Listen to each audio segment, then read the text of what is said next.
এই দেখো আমাদের বাড়ির পিছনের জায়গাটা কি অবস্থা হয়েছে। এখানে খড়ি কেটে রেখেছে আর এদিকে কলা বাগান।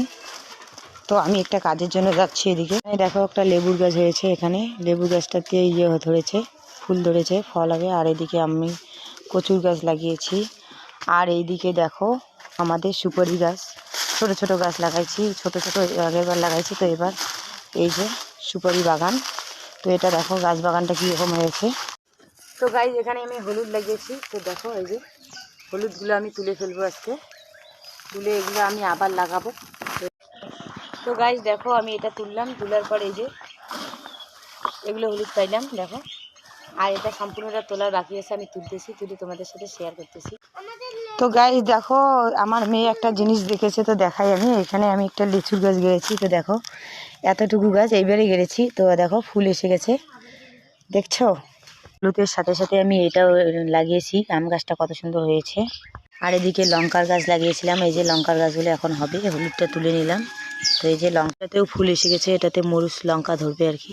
লঙ্কার গাছটাতে যে এই যে সাদা সাদা লঙ্কাগুলো ছোট ছোট ধরেছে, এই যে অনেক লঙ্কা ধরতেছে।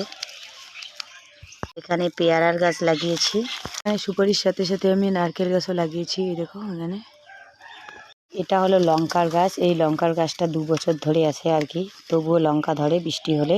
এটা আর এই লঙ্কার গাছটা এই দেখো, এটা এখন কেমন মানে বৃষ্টি নেই তার জন্য কেমন হয়ে গেছে। তার মধ্যে লাগিয়েছি, এটা বৃষ্টি হলে আবার মানে লঙ্কা দেওয়া শুরু করবে। পেঁপে গাছ লাগিয়েছি, ফুল গাছ, এই যে ফুল ধরেছে দেখি। আর কলা গাছ লাগিয়েছি এখানে। আর এদিকে সুপারির চারাগুলো দেখো মরে যেতেছে বৃষ্টির মানে জল না থাকার জন্য। হলুদটা তুলে নিয়ে আসলাম, আরও আছে, তুলতে পারলাম না, ছেলে উঠে গেছে ঘুম থেকে।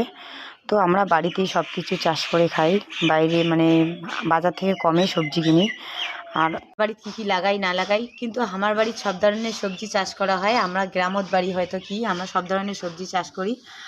আর মানে বাজারে সবজিটা কম করি, মানে খাওয়ার চেষ্টা করি। সবজি বাড়িতে তো সব কিছু লাগানোর চেষ্টা করি। তো তোমারগুলোর সাথে শেয়ার করলাম যে সব সবজি আমার বাড়িতে লাগাই।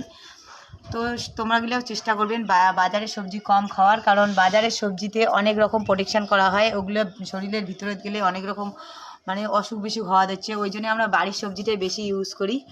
আর বাড়ির সবজির চেষ্টা করি বাড়ির সবজি খাওয়ার, তাহলে নিজে সুস্থ থাকা যায়, বাচ্চা কাচ্চা সুস্থ থাকে, পরিবারের সবাই সুস্থ থাকে। ওই জন্য আমরা নিজের বাড়িতে চাষ করে খাই। তো তোমরা চেষ্টা করবেন বাড়ির সবজি ইউজ করার, বাইরের সবজি কম ইউজ করার। তো টাটা গাইস।